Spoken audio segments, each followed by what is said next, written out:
There is truth in the box. There is truth in the box. Andy Colvin here, October 20th, 2008. I'm here with Fish. I'm here with Trusty assistant. Last night I was on a radio show with Eddie Middleton of Tennessee MUFON. He suggested, why not go back to the Mothman vortex site on Woodward Drive in Mound, West Virginia, stand in the same spot and see if you can still see the future there. So, we've taken Eddie up on that, and we have arrived here. Here we are at the site, and there's the driveway. Actually, if you look right there at the van over there, let's see if we can zoom in real quick. That van is almost in the spot. So we don't know if we're going to be able to film this, but we're going to talk to the owner and see if anybody's home. And probably can't take the camera because it might be a little too alarming. I don't know. What do you think? I think we should take the camera just in case. Okay, we're going to take the camera. That way they'll know we're serious about reliving some childhood memories. And then we'll come back and report what we find. So, hopefully the world won't end or anything while we're doing this.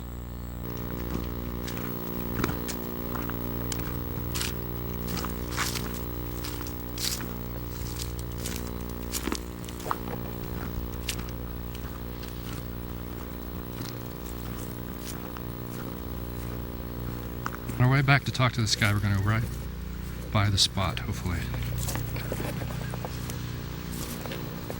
Here's the shrine. Here's the Mothman Shrine building. The spot is right, Fish, the spot is right to this side of that porch over there. Is that over the hill? Yeah, right there, kind of where this, right here. Okay, well, we checked in at Tommy's property. We stood in the spot, and I wasn't feeling any tingles and so forth, so it doesn't appear that you can still be there and see the future. Now we're on Midway Road. We're at Midway Hollow Road, which is supposedly where Indrid Cold lived, between Charleston and Point Pleasant. We're kind of parked in the middle of the street here, so I have to keep an eye out. But let's see the sign. Where is it? There. Can you read that? Can we read that? I hope so. We just saw Midway Tavern. Fish, what do you think? We're going to find the answer. I think the tavern's closed, unfortunately. Mothman, watch out, here we come. Alright, this is a house that, you know, sometimes you just get a feeling. Sometimes, you know, this just happens. I get a feeling and I don't really know anything until later. But something tells me this might be his place. Indrid's place. It's right in the curve of the road here. It's interesting because last night I did a show with Sandy Nichols, UFO abductee, and he was saying that he had dreams of little colored lights and then a valley where he was supposed to live or whatever. And then he found the valley, and built a house there, and then somebody saw a UFO flying above the spot where he built his house. But he found this out later. And I said, well, maybe you were there. Maybe that was your consciousness, Sandy, that had somehow connected to that ball of light or created it or something, and that's how you were remote viewing it prior to being there. And I seem to have been doing this. I had the same kind of dreams and the same valley dream, same multicolored lights, although they weren't really connected with the valley necessarily. But the same day that I had this interview with him and he told me this was the same day that I started driving around southeastern Ohio looking for the valley of my own. Just a little synchronicity. Probably doesn't mean anything. Thoughts together. Okay. October 20, what is it, 7th? 26. 2008. We're here in Cincinnati on Coleraine. The connection here is Dave Scott. Dave worked, exhibited my Mothman stuff on his website, and it's his brother-in-law, Tony Mueller, who apparently lives in a haunted house here in Coleraine. And this year he saw some kind of black vapor or entity, and also, as in the past, has seen blue lights, invisible entities, and basically lives in a haunted house. And so I'll start with Dave. And Dave, just tell us, you were saying it's like a Ghostbusters house where you can go and test out ghost meters and stuff? Well, they don't really want everybody to come over there, strangers or anything, but I've gone over many times, and we started ghost busting. We have EMF detectors, motion detectors. Have you found that there's definite stuff going on? Yeah, for a long time there was something going on. Like, did the meters all read? The time. Oh yeah. The motion detectors went off a lot. We'd leave them in the basement. They'd see things. We use monitors, video monitors too. Leave the monitors in the basement, and we'd see things on the screen. On the screen, like plasma kind of stuff, or no, like faces. Faces. Yeah, like bodies, and we never could figure out what was setting off the motion sensors though. But we figured it was. There was no light coming into the basement. It was a basement area. The windows were all blocked up with a foam core. There was no light at all coming in, so it couldn't have been light coming in. So we really couldn't figure it out at all. You're like Ghost Hunters. Yeah. The show, because you kind of. We tried that was before. You're not a Ghost plumber, Hunters but you used to do some similar kind of stuff. I'm not a plumber. I just play one on TV. But. All right. Well, are you done? Anything? I was trying to we got a lot of interesting EMFs too. I mean, EVPs. Some of them. The strangest one I think is one where we set up the motion sensors and they're numbered 1, 2, 3, and when the detector goes off, it goes sensor 1 or sensor 2, whichever. And we got this one EVP. It says 1, 2, 3, plain as day. So cool. We don't know what that was about. Tony, tell us about. Let's start with that. The most important. It sounds like this. It's this recent black thing that you saw in mid-August of 2008, right after the hurricane. What was it? Tell us what you saw. Well, we were sitting on the front porch, and could see across the street. It was say 11:30 or so. At night. At night, and next thing you know. Is this thing comes down, blocks the house. We couldn't even see the house in front of us. Come down real quick and went right back up into the air, disappeared within a matter of seconds. You mean you couldn't see the house across the street? It blanked out the whole house across the street. From your own window inside the house? We were sitting on the porch. We couldn't see the house across the street, but we could see the houses on each side of that, but not the one directly across. So this thing is like 20, 30 feet wide? Very wide.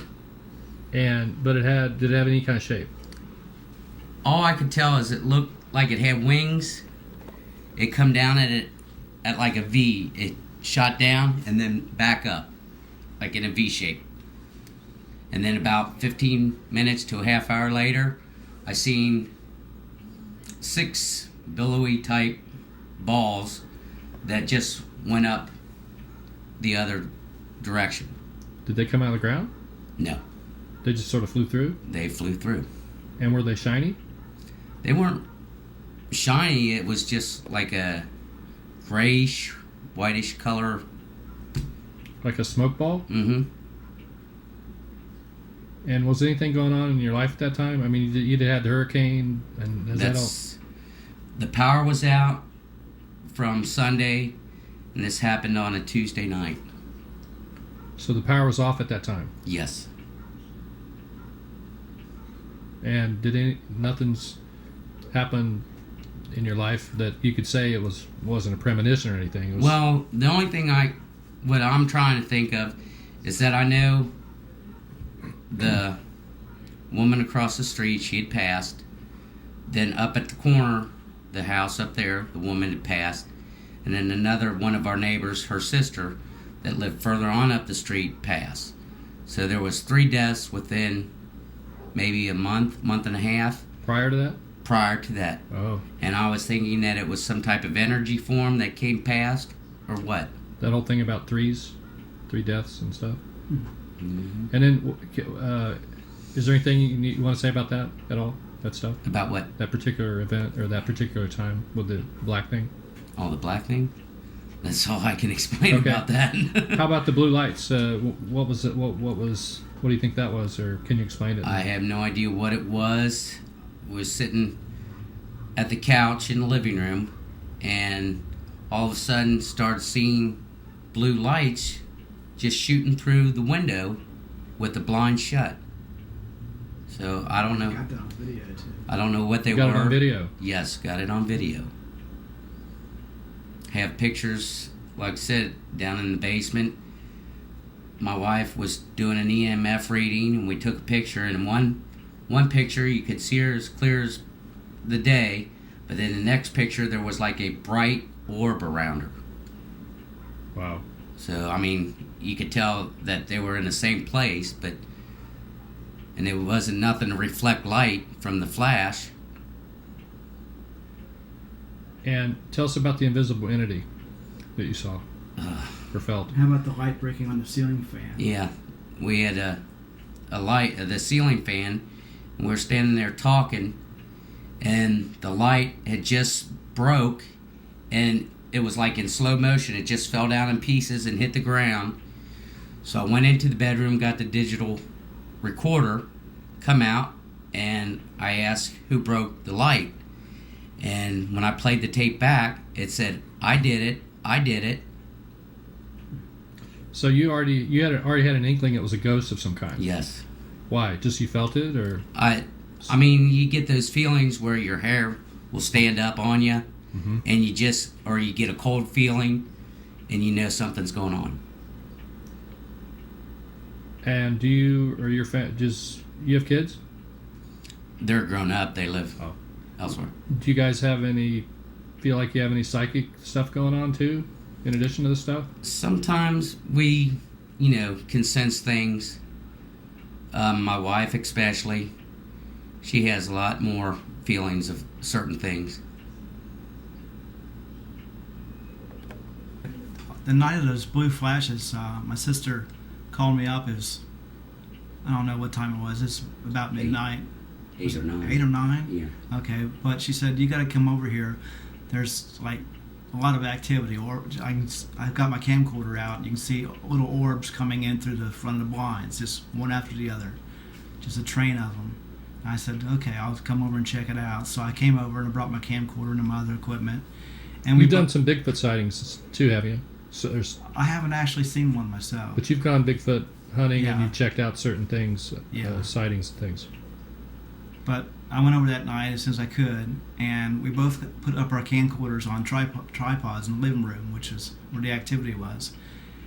And we just let the camcorders run for a while, and went in and sat down at the kitchen table. And all of a sudden, I was sitting with my back to the front door, and I felt just a cold draft, like somebody opened a door in the wintertime and let the air in. And it was... there was no door open, there was no draft or anything, but I said, something's going on. And we went over and looked at our camcorders, to see how they were taping, what they were taping, if they were getting anything. And both of our camcorders, separately, the image just went from infrared to totally black. It was like somebody put a lens cap on the front of the cameras. It just went totally black. And we just kept taping. And a few minutes later, we'd see like these blue flashes, like somebody was setting off blue flash bulbs in the room. It happened 2 or 3 times.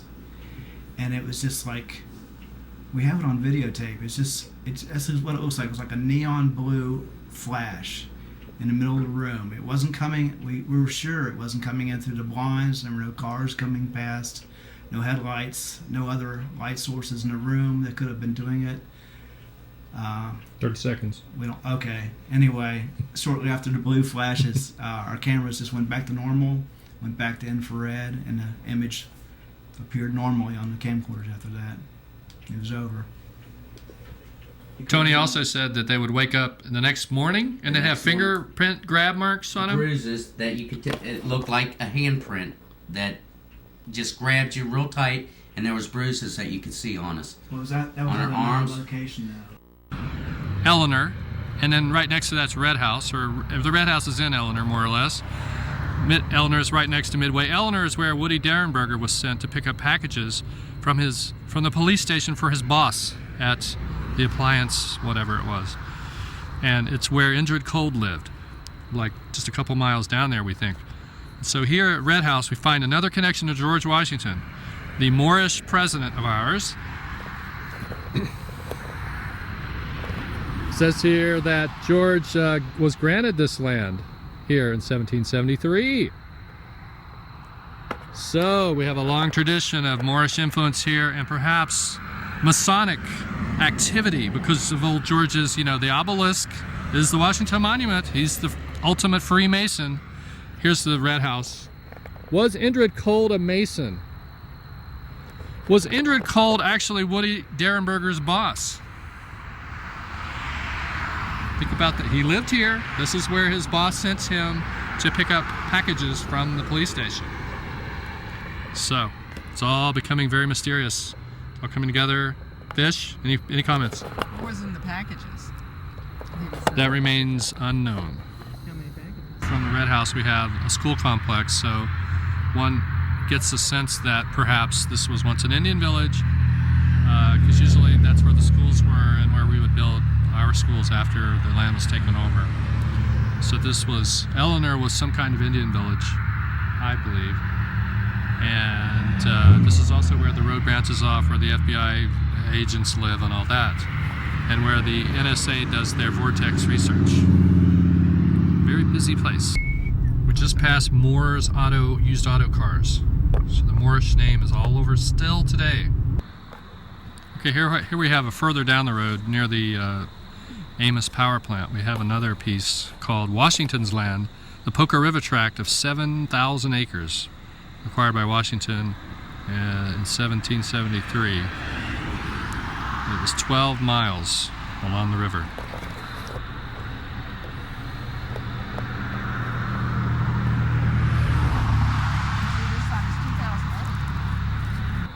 So this is on a route between Lewisburg, which is where you have your what's that called? The big place there?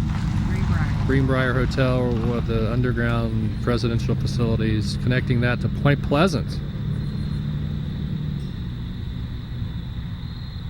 And this was it says. So this is the route to where the. This is the route that they took to go take out Cornstalk? Yeah, out of Point Pleasant. From Lewisburg? Is that what they're saying? The American Colonial Army of 1,200 men.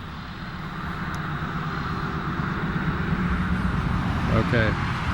So this connects up to the Mothman story, my friends. And it ends up being owned by George Washington that same year. Look at that. 1 year before. Well, it was surveyed in 1773. Who knows when it was given to Washington? We need to find that out. So, this could explain the old hatchet story with George Washington. He not only sold out the Moors in the drafting of the Constitution, but he helped defeat them, or maybe they had nothing to do with the actual battle in Point Pleasant, but perhaps they intermingled with the Indians blood-wise. Are we running? Okay. We're here at Magic Island. We've been here before. It's October 2008. We're here with the Frick brothers. We're going to check out something called Frank's Box,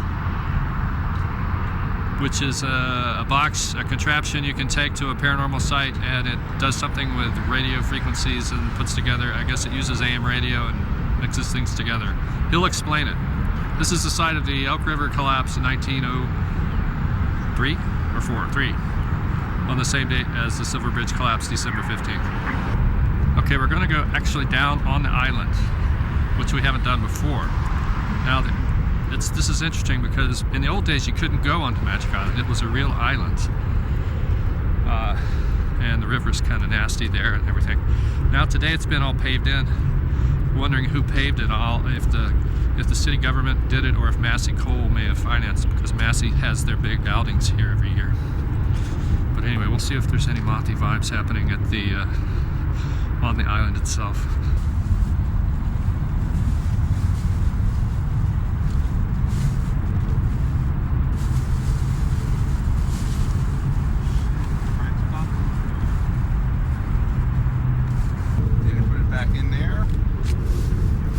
Uh-oh, is the box not here? Can you roll back to me? I'm good. Just be careful going across the street. So just to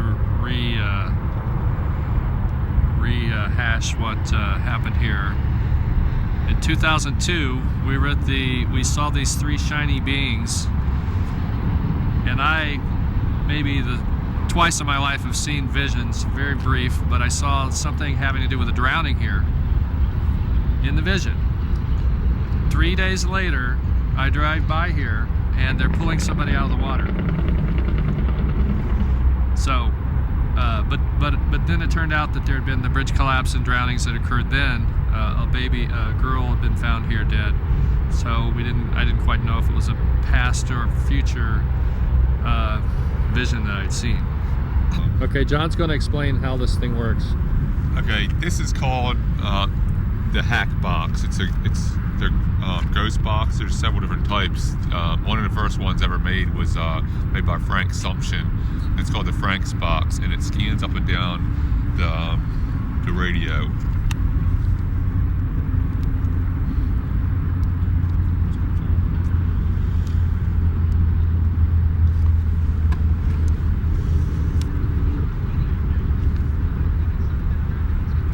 Media coverage has expanded. And there's bits and pieces of talking as you go. And you ask questions, and it tends to give answers. But it's hard to hear them with your ear. Usually, what I do is I go back and listen to everything it says and try to interpret what the words are. Sometimes the words are hard to interpret.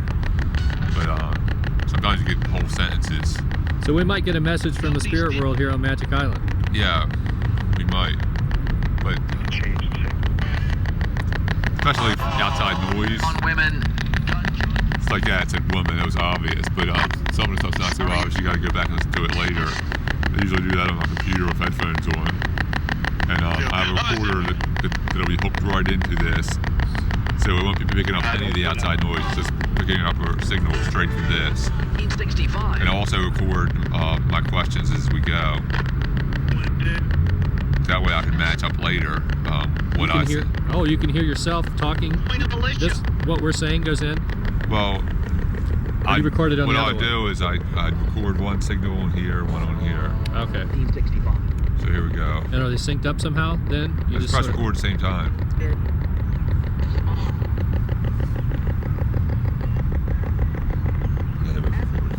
Okay, they're both recording. So this is recording the Frank's box, and this is recording our questions. That way I can match the question up with what comes out here later. Okay, ask it if the vision I saw was from the future or the past. Was the vision that Andy saw from the future or the past?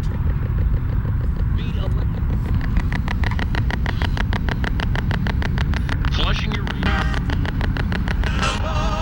It said something right after I asked the question, but I didn't hear what it was.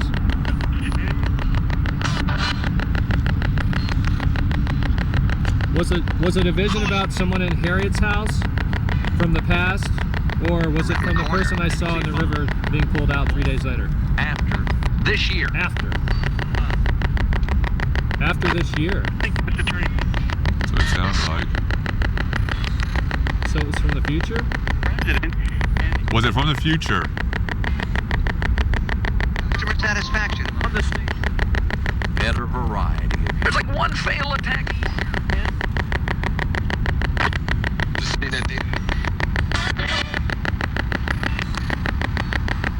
I think it was after. After was the first word, so it must have been from the guy that I saw pulling out. Yeah, but you also got to keep in mind, I don't believe this is random. I think a lot of this is direct communication, but it can be deceptive too. Right. Like they might be trying to trick you, so I don't know. Right. Well, that was closer to the event. That was closer to my vision than anything else, any other event. The after one. Also, the message in the words. The message in the words could be you might have to just do it backwards to hear the message also. Yeah, Okay. I found messages backwards. We were out in TNT area. We had run into a guy. It was me, Timmy, our friend Brian, and our new friends Emily, Heather, CJ, and Dustin. And we ran into some friends of local Brian, and one of the guys' name was Dave. And then we split off from them. Then we went to the North Power Plant to do some of these recordings. And at one point, what it said backwards was it said Dave, Emily, Timmy Frick. And it said that in quick succession. And that was three of the people that had been out in TNT. And Wow. Emily and Timmy Frick were right there when we were doing that recording. In fact, Emily was the one asking a lot of the questions. And it was weird because we got it, it's very clear it said Timmy Frick, and that's his name.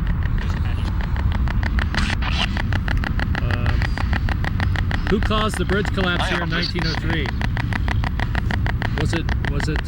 Was it allowed to happen? One of the dangers, Microsoft Word and Excel. Microsoft. One of the dangers, Microsoft. That could be a clue to the Rockefellers, because Microsoft's tied in with the Rockefellers. Could be. Even if you Did the coal companies cover this island enjoy on purpose to hide the spirit stuff? I can't. I think I heard a yes, but also I heard Indrid.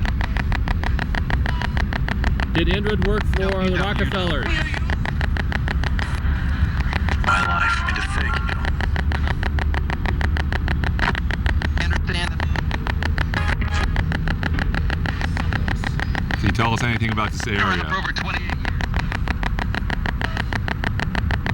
Feed it back to me. Those that the world run for the right job. Find out. Or by fault. Demons. Buy the DVD. Only you. Okay, John said, do you want to tell us anything before you sign off? And it said, person exists, and then it said soul force.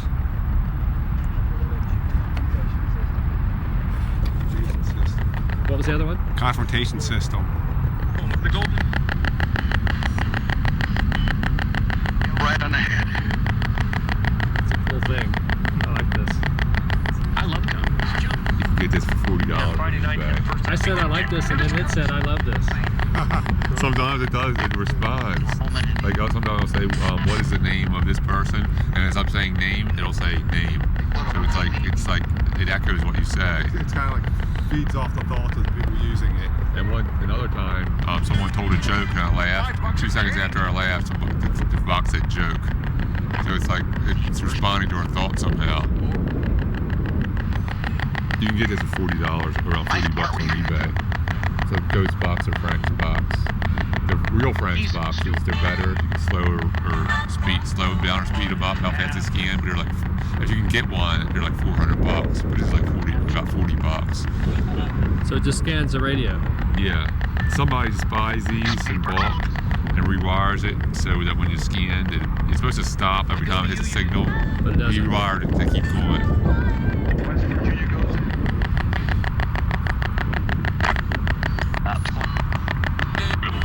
10 days ago? Yeah, about 10 days ago, I was listening to hours of these. Well, it was about an hour worth, but I was spending hours interpreting what they were saying, and it kind of starts to fry your brain a little bit. It's hard when you do it for that long, and so I took a couple of days rest, and on the third day of my break from doing it, me and my brother were driving back from the market, and the radio in the van was off, and the radio started speaking to us, but we were talking, but we just heard a few random words out of the radio, and then we stopped for a second and we started talking again. Then we heard a few more words, and then it stopped, and the radio was off, but yet a signal was coming through the radio and was saying stuff to us. We were just it was just sounded like a radio guy just talking, just a few words, and it stopped, and it started back up. We didn't get the words because we were talking when it happened. But I've never had a radio go on by itself. It didn't even come on. I don't think it came on at all. It was just the stuff was broadcast through the speakers. It was really strange. Okay, next we're going to go to Mound, and there yesterday I had my Geiger counter, and it went off while I was sitting at the base of the road. Wow. That's where we're going to park. It'd be interesting to see what this thing does there. Yeah.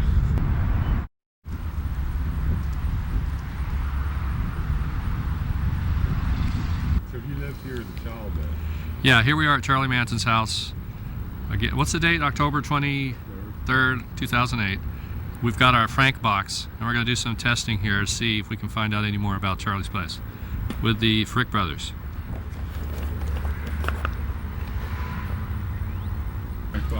Okay, we're behind Charlie's house, and John has started the Frank box, and Tim is over there taking photos. Tim seems to be the documentarian.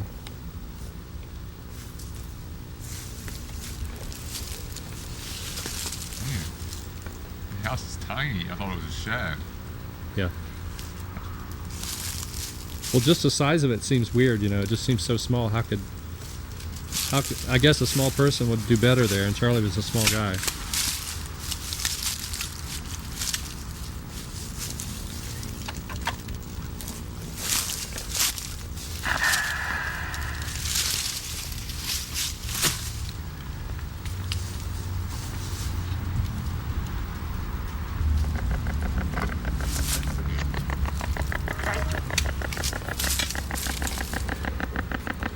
Washington this week.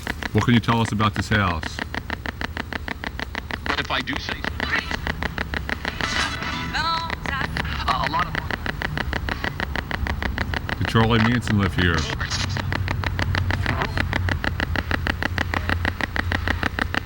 For Treasury Secretary John. Was Charles Manson affected by the radiation in this area? When you have your state, yeah. It said, yeah. Now, to preface this, I will say that I'll show the radioactive Geiger counter I have. This gives you your measurement of how much rads you're getting. It'll take a little over a month for somebody living here to get 1 rad, 100 rads of exposure. This has never gone off anywhere I've been for several years now. It's now going off. On Summer Street. It said yes, didn't it? Yeah. What's causing the radiation in this area? You lose momentum.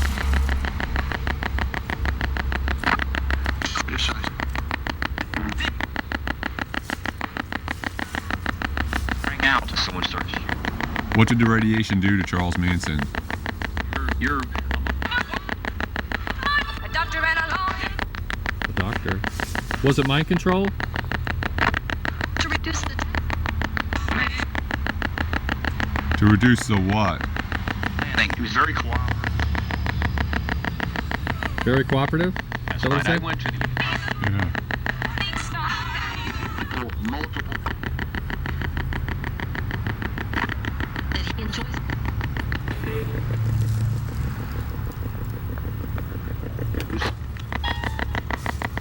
It sounded like the Twilight theme. It was Twilight Zone. That's weird. Are we in the Twilight Zone?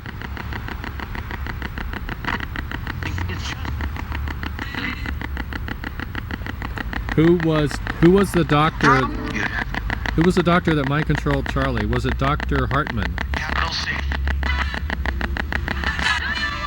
Funny with Ohio State, but not. How about this? Who was Charles's father?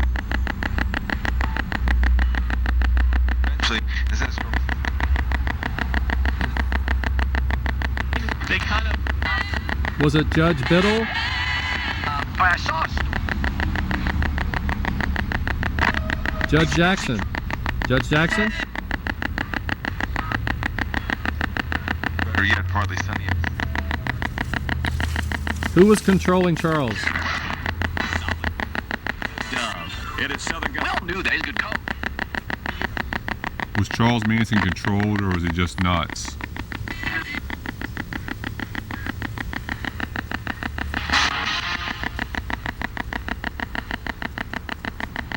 must know this. Is this house haunted? Reminded me of 1 in 4. 1 in 4. That sounds like the 4 Mothmen and the one in the 3. This is for a question. Does Charles Manson have anything to do with Mothman? When humans Something about humans. After all, something about human beings.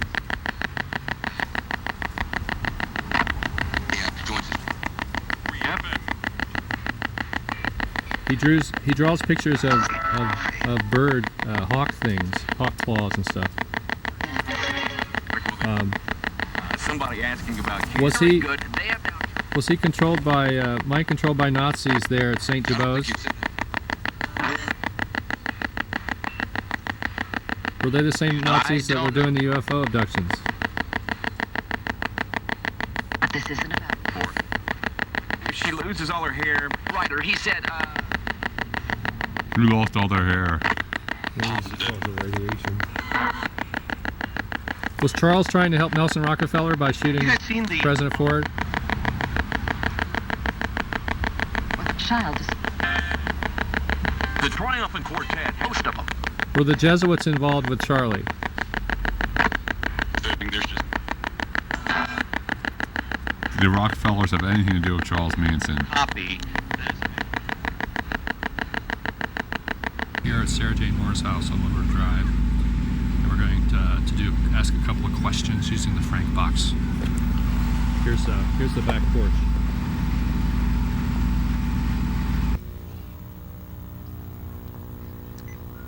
Okay, we're at Sarah Jane Moore's house. Lady that knew and was probably lovers with Charles Manson. She tried to kill President Ford.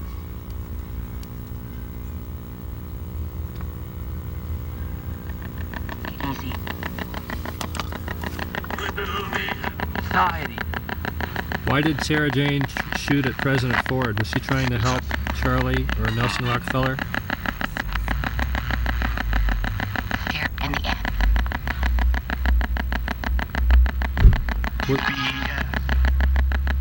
Was she really? Was she a patsy for the FBI?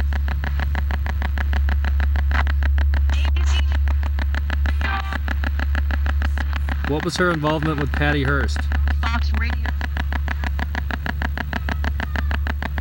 Fox. We're gonna have everybody in on this conspiracy. Was Patty Hearst in Cleveland?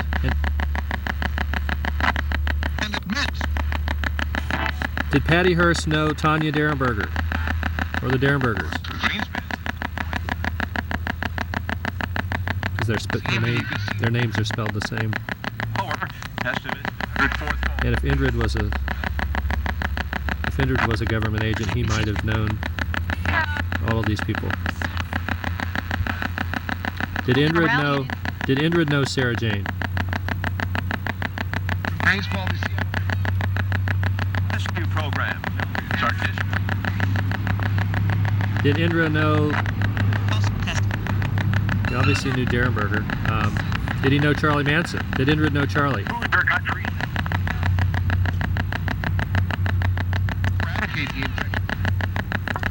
Treasury Department official.com.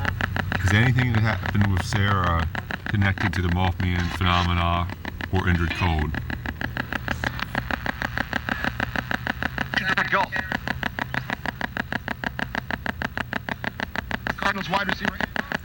The thing's still going off. The detector. The radiation thing's still going off. Really? Yeah. Can you tell us anything about Charlie Manson?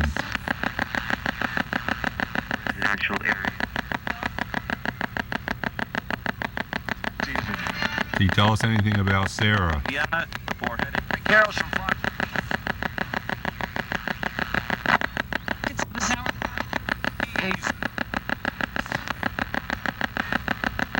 Now, another. Can you tell us anything about the radiation in this area? Young kid lefty. Why does the radiation meter keep going off? Right about now? Is there some connection between Aleister Crowley and Sarah Jane? Columbus. Columbus. Because her name was Con, and Crowley had this thing with the name Con. Was Aleister Crowley ever here? Thank you, veteran. To reduce 30. Her name was Khan. Sarah Jane Con Moore. She married Moore. Her name was Con, though. Which is Jewish, I believe. Is she Jewish? Were they involved with Con meats? No space for. They have a chance. She could break the news. Did Sarah Jane know Jim Jones? Because she worked on that food ransom program. Was she an agent? Was she an agent for the Rockefellers? That's what the 5 and 2. To the homes they play. Was she a dupe? Close. A patsy? Employment benefits. Where is she living now? 2008. 2008. That's when she got out of prison. Is out of prison? Where's she living now? No one knows.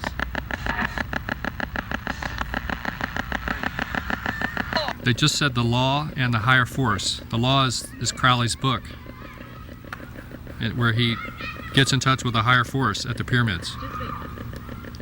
His fake name he used that year was Kia Khan, and it was in 1903 when the bridge collapsed.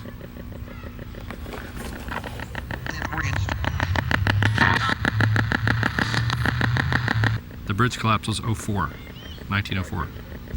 Okay, we're here at the shrine site on Woodward Drive, Tommy's place. And I've explained the various sightings we had here to the Frick brothers.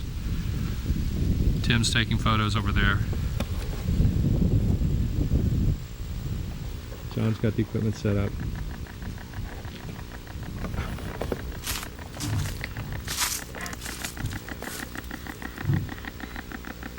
I guess one question would have to do with, did Harriet see the Flatwoods Monster?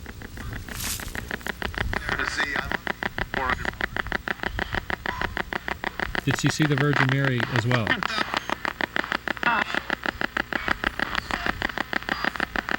Was what I saw here the Mothman?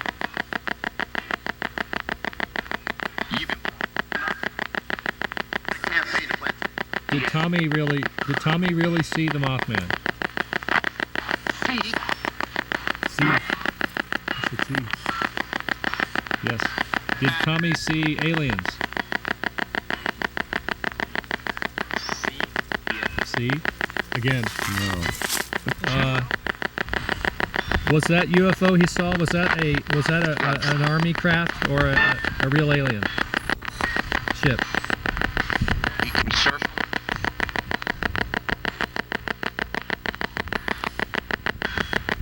The night that we saw, the night that I was over here, were those real aliens?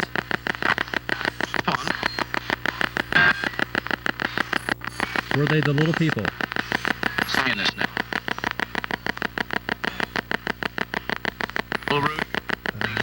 Was Mothman there that night? Like Tommy said? Did he say Christ? I'm not sure what he said. I don't know.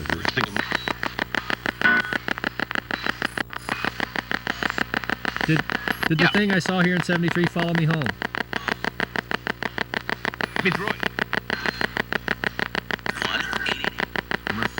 Did Harriet and I see the same entity that was a shapeshifter?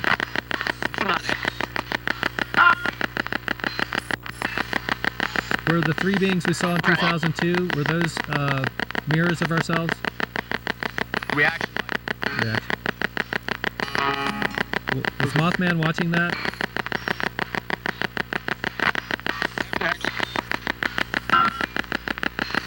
Was Indrid Cold the guy who came to investigate the car bombing? Here.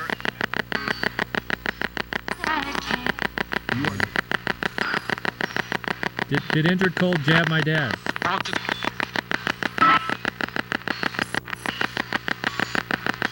You want to know about Was Indrid Cold involved with Harriet's dad? Nothing's on. Harriet's mom? Jack. Harriet's aunt? Harriet's other aunt?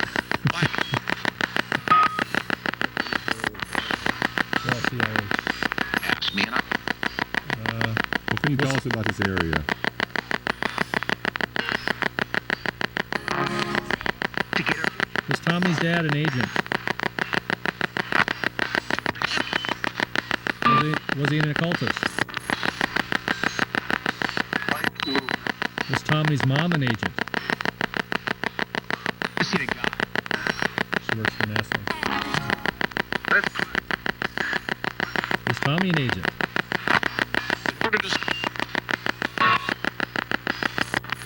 Is Harriet an agent? Am I an agent? Yeah.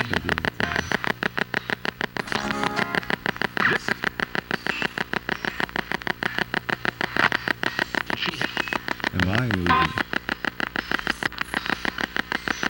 Are you an agent? That's a Is Tim an ultra-terrestrial? Takes the ball.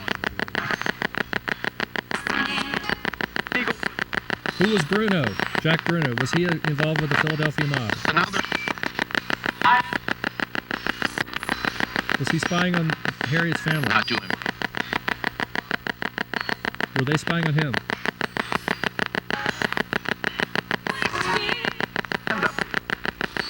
Did Tommy's dad have anything to do with my dad?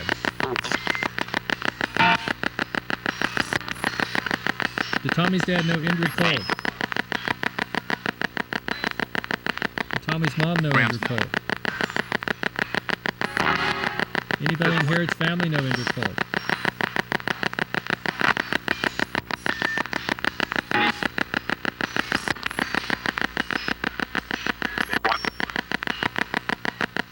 Is Mothman still here? Anything.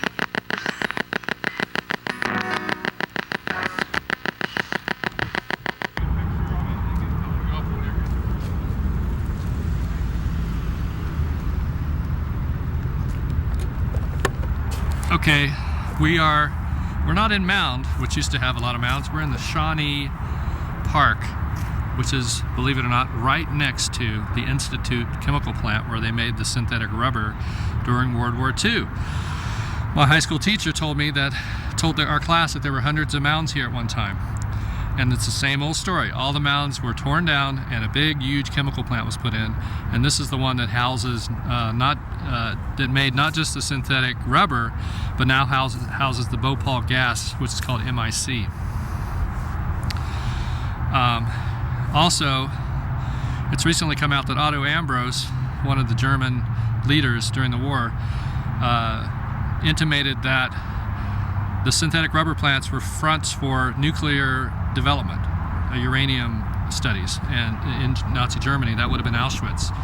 So, and the only other place that made the synthetic rubber was here in Institute. So maybe they're also doing uranium testing here, which would explain why my little radiation monitor keeps going off. But you do have, this thing with the Rockefellers always tending to mow down the mounds. Maybe it's not the Rockefellers, maybe it's just the U.S. Army. But they mow down the mounds, they put in the chemical plants. This also happened at Miamisburg, Ohio, which we were at last week. We did some recording there, some musical recordings. That was the highest mound, Indian mound in Ohio. It's much higher than the one here in Shawnee Park. But it's the same old story there, where they tore down the mounds and put in a Monsanto plant, which is a Mon word, Monsanto. Here, there's also Monsanto here as well, although it's mainly carbide. And the other thing is that the State College, West Virginia State College, is right next to this park, literally right next to it. There's a couple of houses in between. That's the first black college, one of the first black colleges in the country, which would tie in with what Peter Moon was saying about the Moors using the mounds as incubators for paranormal whatever development, using somehow the energies within them to create a cultum for people to take and somehow reach enlightenment. Alrighty. Here we have the Crick brothers having fun on the mound. Okay, we're crossing over the St. Albans Nitro Bridge. We just passed Institute, of course, and right after Institute we ran into the Bayer Crop Science Plant, which is probably where they make the pesticide that's killing the bees. There's this whole bee connection with Mothman in terms of the Heyokas who see the Thunderbird dress up like bees when they do their things, their rituals. Right after the Bayer Crop Science place was Apollo Oil. So maybe the APOL guy that was talking to Keel, his name perhaps not only referred to inverted opals, which are used in cell phones, on which he was probably calling Keel, but it could relate to this oil company, Apollo Oil. It'd be interesting to check up on who owns Apollo Oil. What else? We're heading now to pick up my sister Loretta, and we're going to go to the TNT area in Point Pleasant. I just did some research on George Washington. Of course, he owned all this land at one time. He was also close buds with the DuPonts, which might explain how DuPont got a hold of the TNT area. The soldiers, as they marched to kill Chief Cornstalk, stayed on the land that Washington owned, and so there could be a George Washington connection to the Cornstalk thing and to the TNT area being designated for munitions. It probably had mounds on it, just like Shawnee did back there in Institute. So it's all very interesting.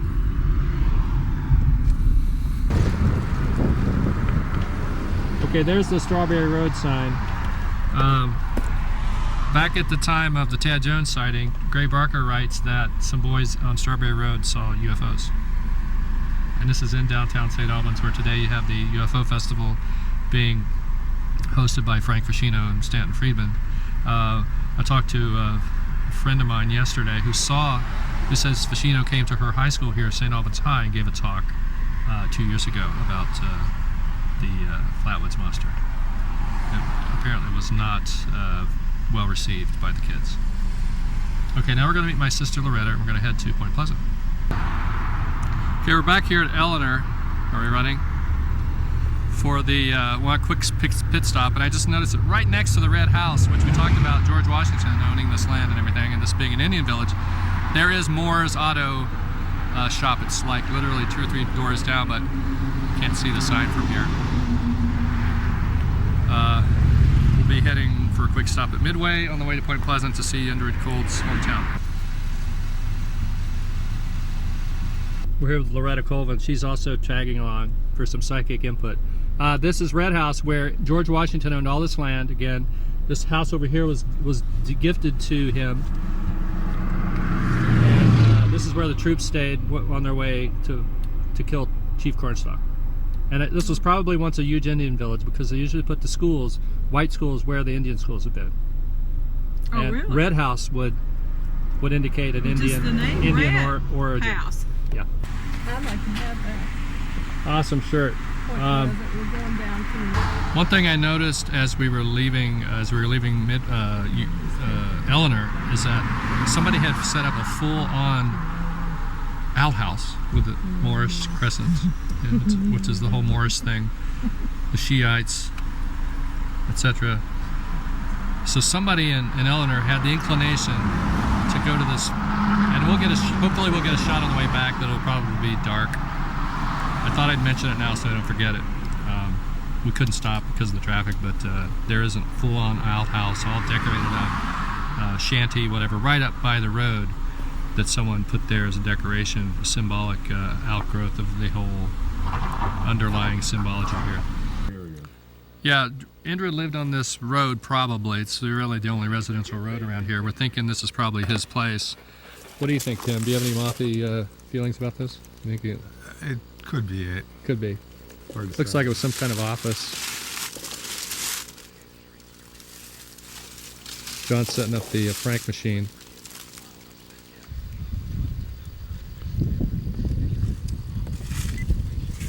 Okay, we're at the site of near Midway, near where a person that claimed to be Indrid Cold may have once lived. We're using a French box.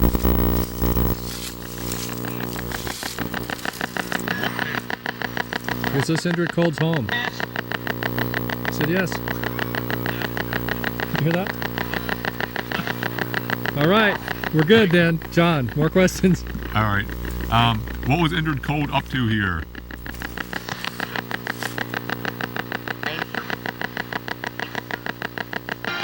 Who did Indrid Cold work for? CIA, no answer. Did Indrid Cold work for anybody? Yes. Was it the Rockefellers? Something came across. Now they're gonna stop.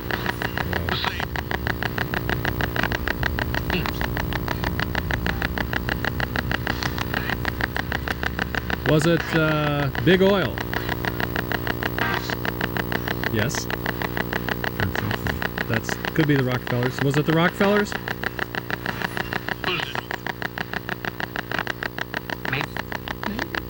Maybe. Can you tell us anything about Indrid Cold?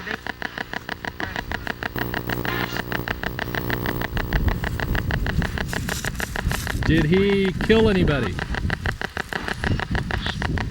Sounded like yes. Has Indrid Cold been back in the Point Pleasant area since he was last seen in the 60s? No. Did he kill my dad? Said he killed him. You hear that? Sound like yeah. Sound like killed him. Really? That's what I thought.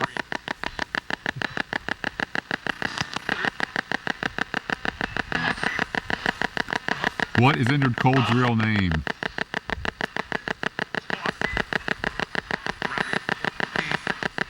What's his first name?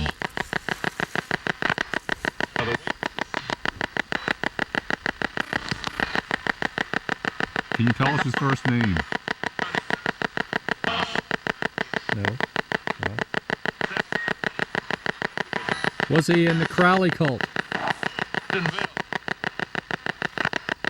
Did he know David Ferry?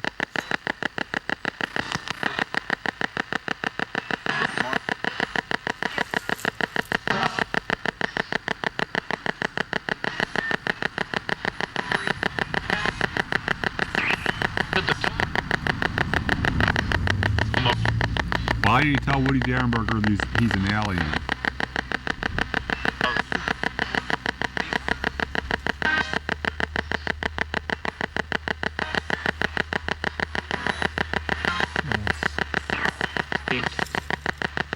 Was he keeping tabs on Harriet's family?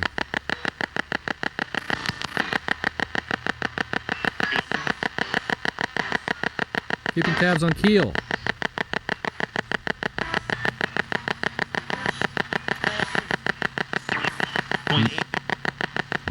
Can you tell us anything about Billy?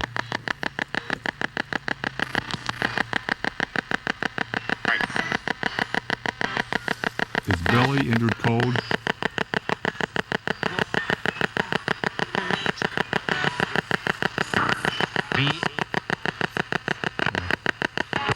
Keep standing there, John, so you block the camera.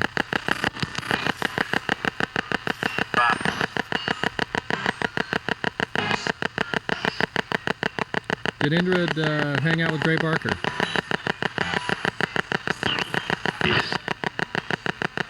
Sounded like a yes. Did he hang out with Alan Greenfield? Did Alan Greenfield claim he met him? He claimed he met him? Does he worry about this anywhere? Or I just think he telling claimed he did, but I'd have to check that. What is Indrid Cold's real last name? Morgan?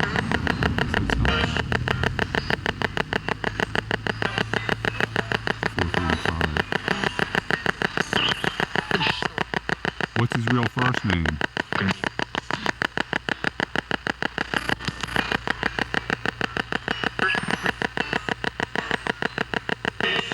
Was Indrid Cold just a human being?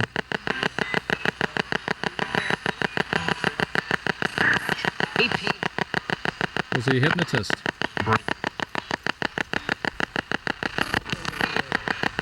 Did he take people to South America for training?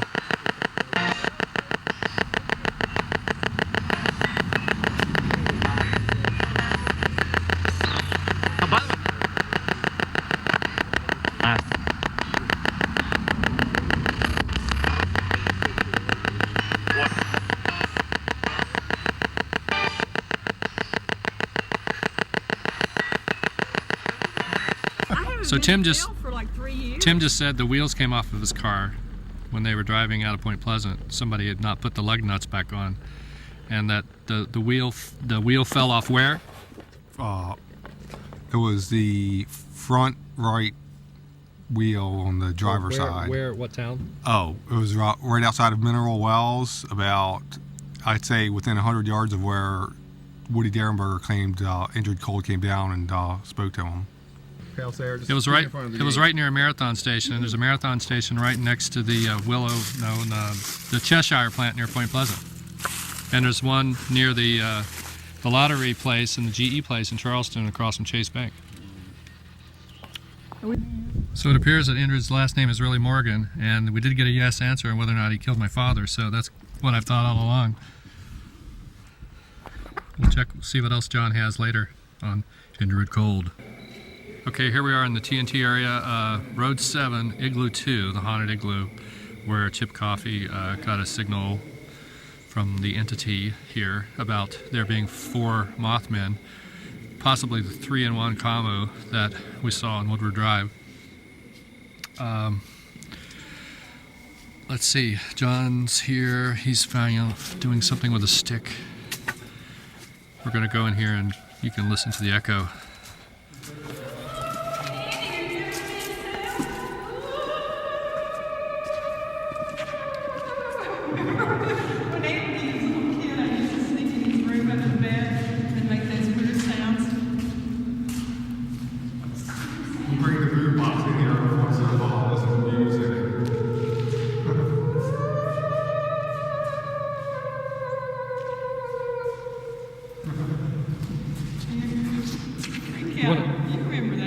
Come here and tell me about that recent thing that happened. Which recent thing? Recently something sat down by your bed, right? Yeah. I don't know what it was. I was just laying on my bed on my side, and I just noticed something. Felt like a person sat down on the bed with me.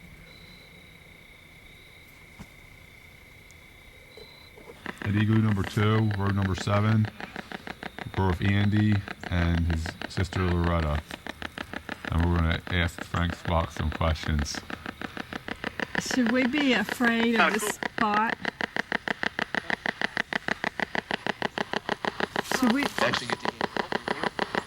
Should we be afraid of this spot? Has anybody died here?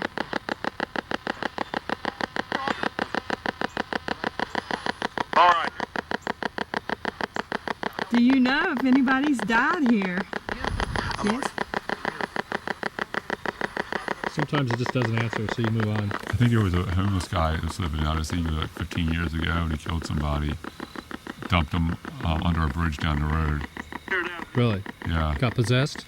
I don't know what happened. Was it Mothman that I saw over my bed that night in my bedroom? Said yes. Yeah. Sounded like it. Yeah, I heard it. So like a yes in there. Will I see him again? Yep. He said F. F what? So I heard F. Sounded like a yes, but Will I see him? Will I see Mothman again in my lifetime? Sure. Is it sure? Sound like sure. Did I see when I was 12 or 13 years old, did I really see a UFO in the woods? Please don't. Did I meet anybody that night in the woods? Where were they from?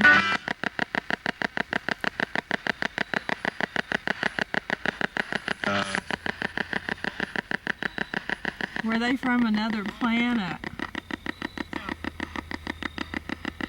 Can tell if that was a yes or no. It's almost another no. Sound like a no. Are they from another dimension? Eastern Sometimes it just doesn't answer. Were they government men? No? Sound like a no. Yeah. Well, then who were they? Was it an extension of Loretta? Her consciousness? Extension of my consciousness?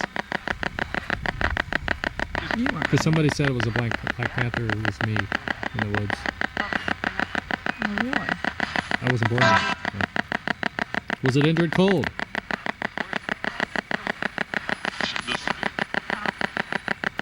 Was Indrid Cold visiting us earlier than the 60s when Loretta had her sighting?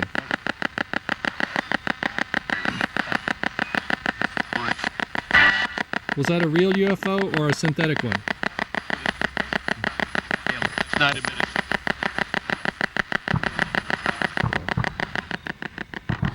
The night that it felt like somebody had their hands around my neck, who was that?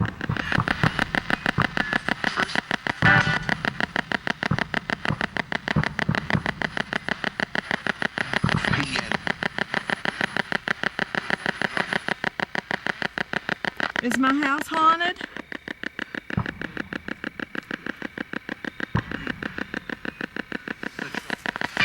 Was Chip Coffey right about the 4 Mothmen? All these It seems like it gives you straight answers at the beginning and then it kind of gets fuzzy. Do you like communicating with us?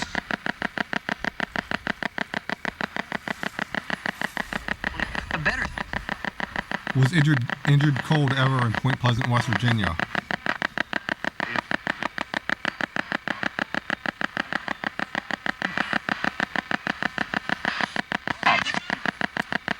What did Loretta see over her bed?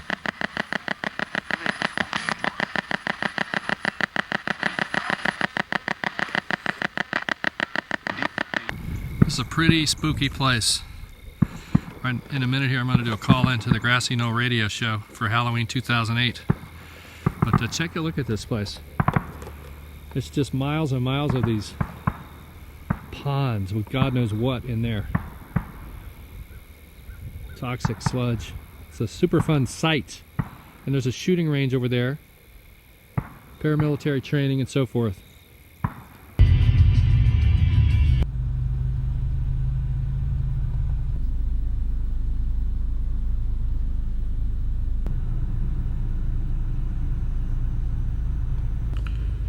Okay, here we are at Milton, West Virginia. This is where my stepfather, Bill Walters, was born, the guy who saw the men running on fire and disappearing at DuPont's Bell plant.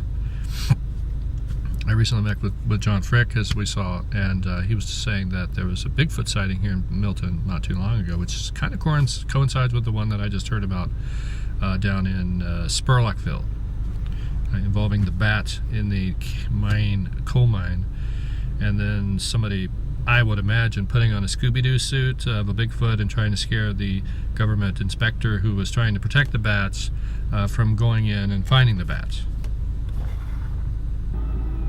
Milton's mascot is the panther, and it was Bill who saw the Black Panther on Panther Road.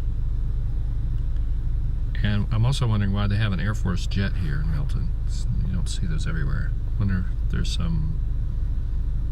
somebody who was big in the Air Force was from here, maybe Chuck Yeager or something. Interestingly, they have a friendly dragon here in Milton.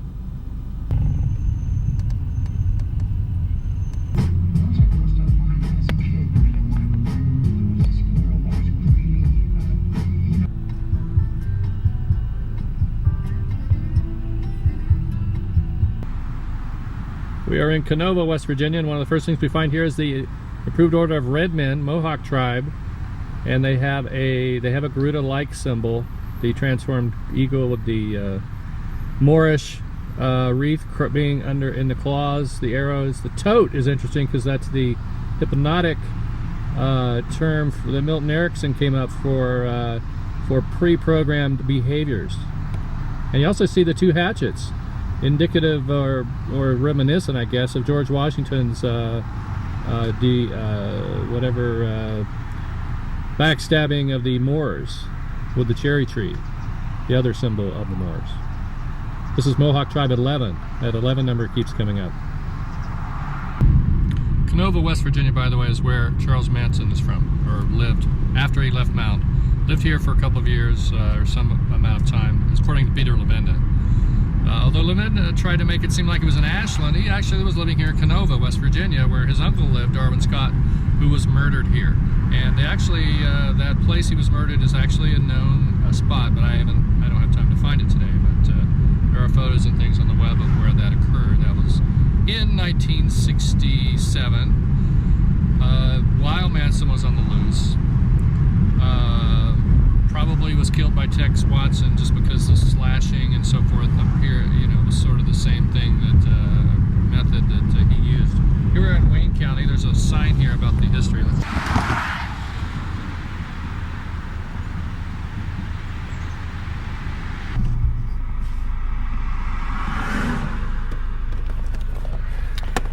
Here we are in Kenova again. This is where Camden Park is located. Camden was one of the minions of the Rockefellers who took over this area's oil business and put this park in, maybe, to destroy the one in Charleston, which was called Luna Park, which is right down there in West Charleston near Mound. This is the park that everybody ended up going to when we were young. But I do remember a vestige of Luna, I believe, being there. Now it's all houses. But we also see a lot of pentagrams on the houses here.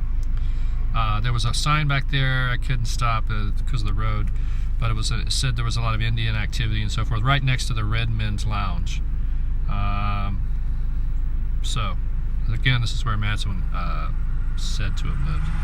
Interestingly, one of the first things you see here at Camden Park as you pull in the driveway is this Mothman-like winged dragon. Check it out.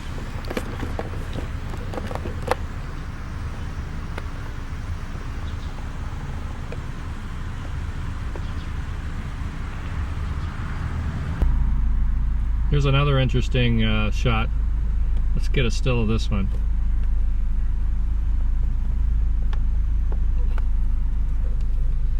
Camden Park, a very spooky place. So interestingly, Camden Park is right here where the river, Big Sandy, dumps into the Ohio, and then there's another one right over here. So that's 3 rivers, the whole 3-river sacred area kind of thing. Building amusement parks on Indian sacred grounds. And then right next to Camden, we have a huge coal facility, coal processing. We just passed the Ceredo-Kenova funeral home, which is probably where Darwin Scott was taken. His body was taken after he was murdered. Note there toward the bottom of this sign we have something called American National Rubber and Tri-State Airport, where the Pakistani fake bomb thing went off that caused the no liquids ban at U.S. airports. All right around here. Pretty amazing. The main bank here in town is called Star Bank, which has a pentagram star emblem that we see on all the houses. Here we have the white wedding gown lady thing with the scary face. It's starting to look like Darwin Scott knew something and was murdered. Perhaps he had some tie-in with Camden or the Rockefellers. I was interesting this morning. I was reading a little thing about GM taking over the LA freeway system, or taking over the subways all over the country, making them car only. And that was actually done by Standard Oil, as Standard Oil secretly kicked money into GM and Greyhound Bus too. The whole Greyhound Bus thing that keeps coming up here and there, being some kind of CIA cover front company. So we have a lot of those kind of things here. We also had an American Electric Power had a facility right next to Institute, which we passed earlier. So you have the power, your car things, your tire, rubber, all tied together with the Rockefellers and taking over Indian burial ground. Interestingly, the Marathon has their tank farm here. The Marathon people keep coming up again and again. Here we have what looks like the housing complex that Darwin Scott lived in. Down over the hill there. One of these places. Look just like this. Here we have the Dreamland Pool.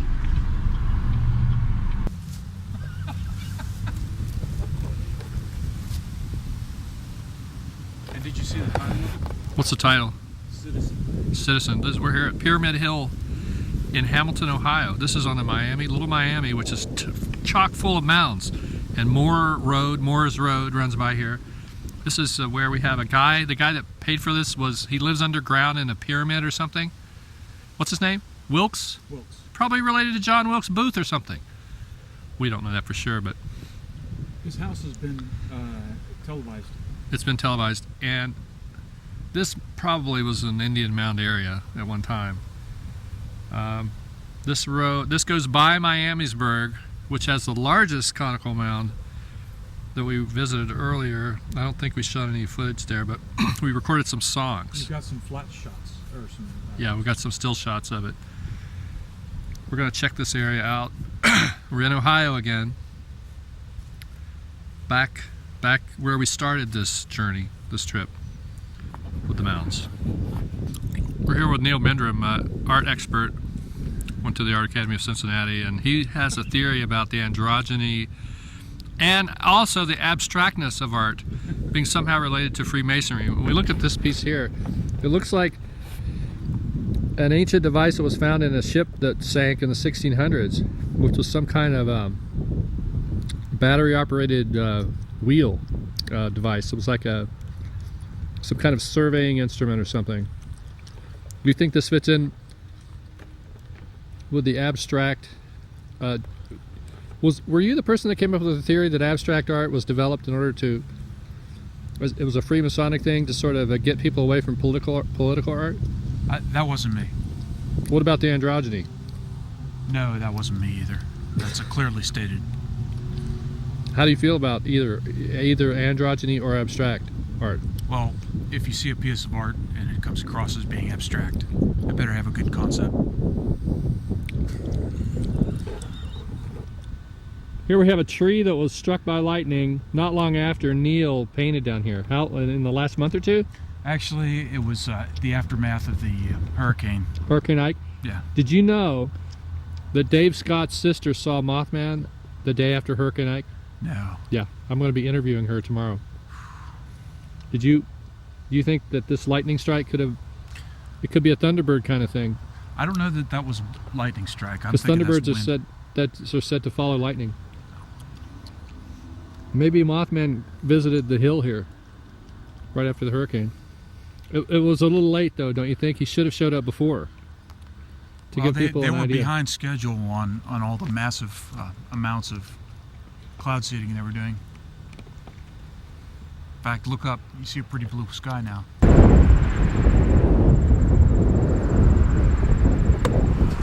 Okay, here we are at the site of the Beverly Hills Supper Club fire. This is Southgate near Fort Thomas. We have our local expert here, Sharon Hoppenjans. Say hi, Sharon. Hi. Can you tell us anything about the fire? You were going to school here? We had both of our junior and our senior prom here.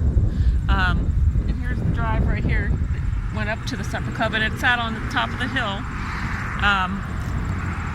And I was working at McDonald's in Crescent Springs, and when we heard the news that the Beverly Hills was on fire, and we could see it from the other county. The fire was so huge.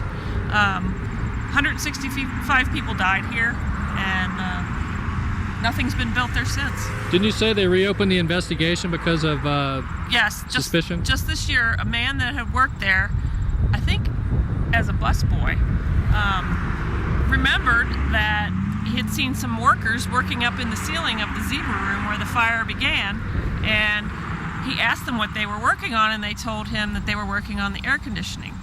And he remembered there was no air conditioning in that room, so he got suspicious and has been suspicious all these years. It's been 30 years since. And isn't this right on the edge of Fort Thomas? Yes, Fort Thomas is right up this hill. That's where they have the engineering and research division that probably brought in the Nazi Paperclip, guys. And you lived there for a while, right? I lived there for 6 years. Did you see anything odd going on?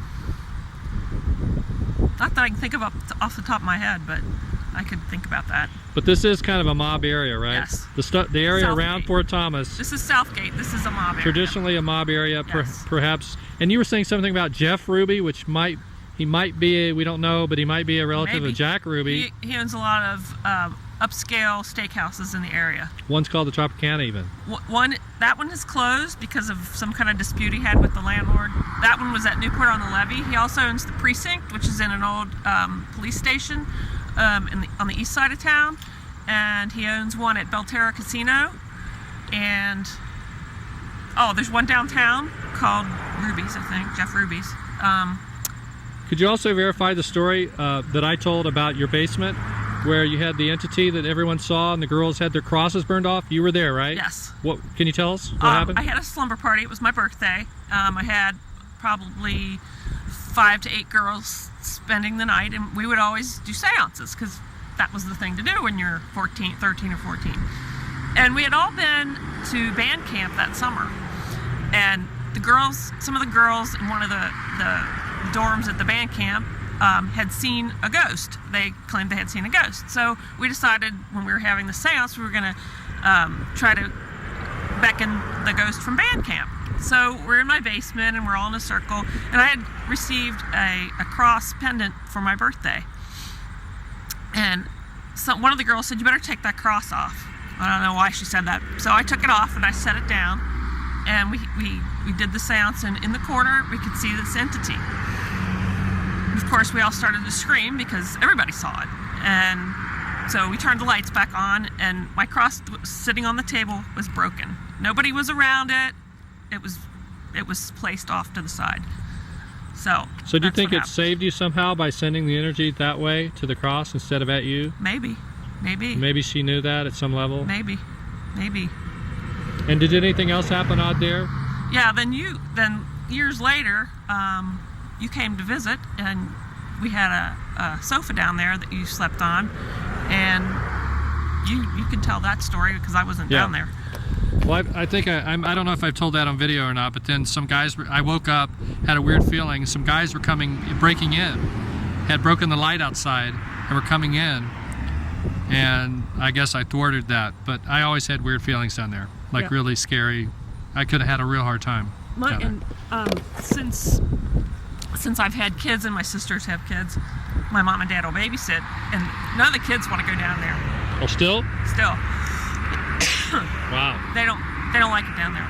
She even redecorated, hoping that people would want to gather down there when we have family gatherings, and nobody wants to go down there. Everybody likes to stay upstairs. Yeah, it says here they use Fort Thomas as a place for the bodies. And then interestingly, if you look right beyond this, here we have once again the Moore name. Moors. It tends to show up everywhere. Okay, that is there is a hospital here, Fort Thomas, the VA hospital. So this is potentially a place that could have been used for a little mind control action, because the Engineering and Research Division is here, and they, had this connection with the Nazi doctors. Are we in the center of all this conspiracy? Is this where the Civil War started? Because they were fomenting the whole thing from here. This is the place written about by Shelby Downard in his book Carnivals of Life and Death. Fort Thomas being the KKK kind of control center, and Masonic control center.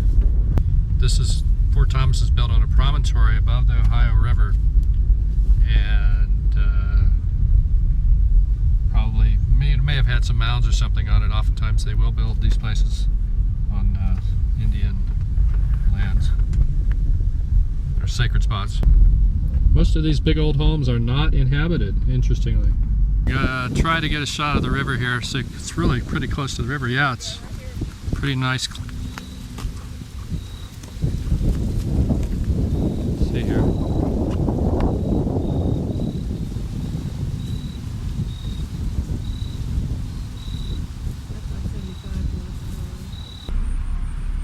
This is a large tower we have here on Tower Hill? Tower Park. Here we have the Rock of Chickamauga. Change the battery pack.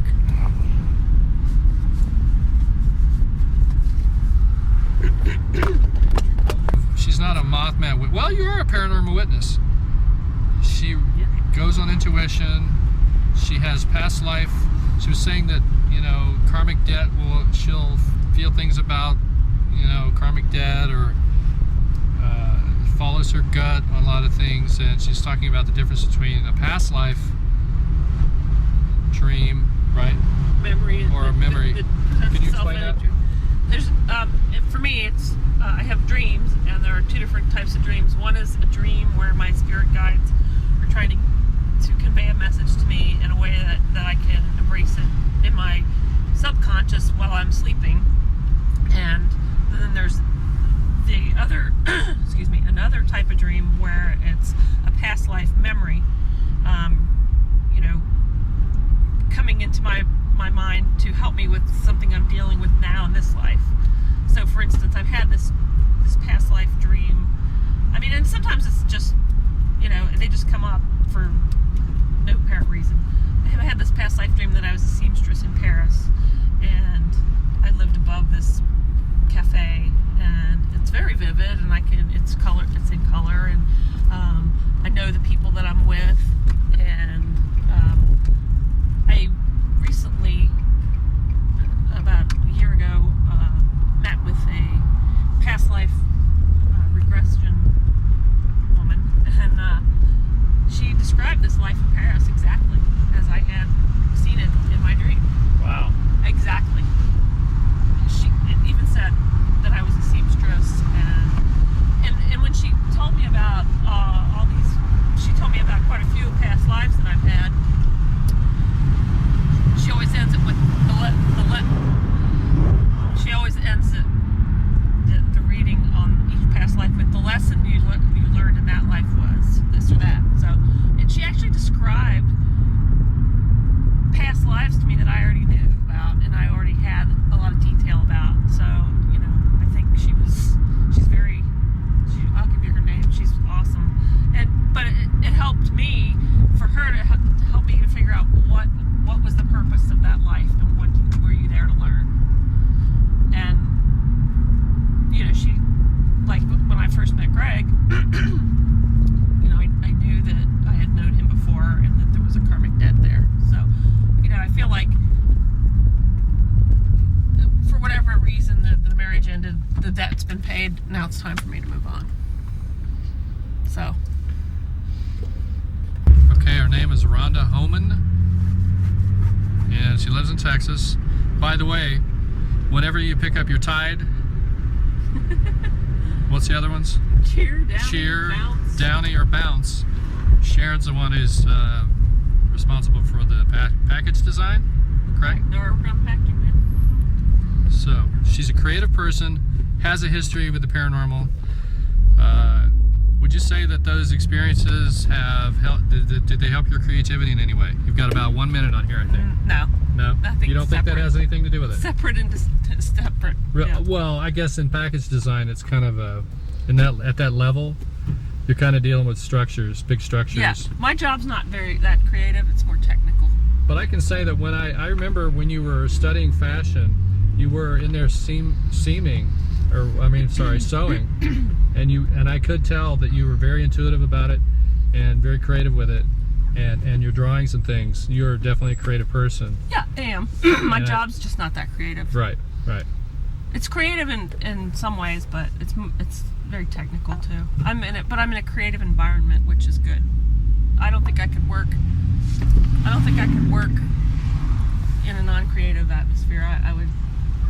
I remember when I first started in this business, I interviewed with P&G, and I was like, oh my God, I can't work here. This is claustrophobic and stifling, and it's just, the air was just thick. It was like I couldn't breathe. So I was like, please don't call me back, 'cause I don't want to work here. And they didn't, so that was good.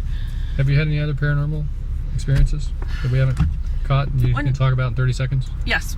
One night I'm laying in bed by myself, except for the cat, and I looked over toward the door, and I saw a figure standing there, and the cat saw it at the same time and freaked out and ran in the other room. And this cat, like, he was just, not afraid of anything. It was, and actually Rhonda told me later on that yes, there was an angel in your room that night, and that is what you saw. She confirmed it, and she said, and the cat saw it too. It was a good entity. It was not an evil entity at all. And she actually told me at that time, she said, if you let yourself, if you pay attention, you're going to start seeing more and more entities.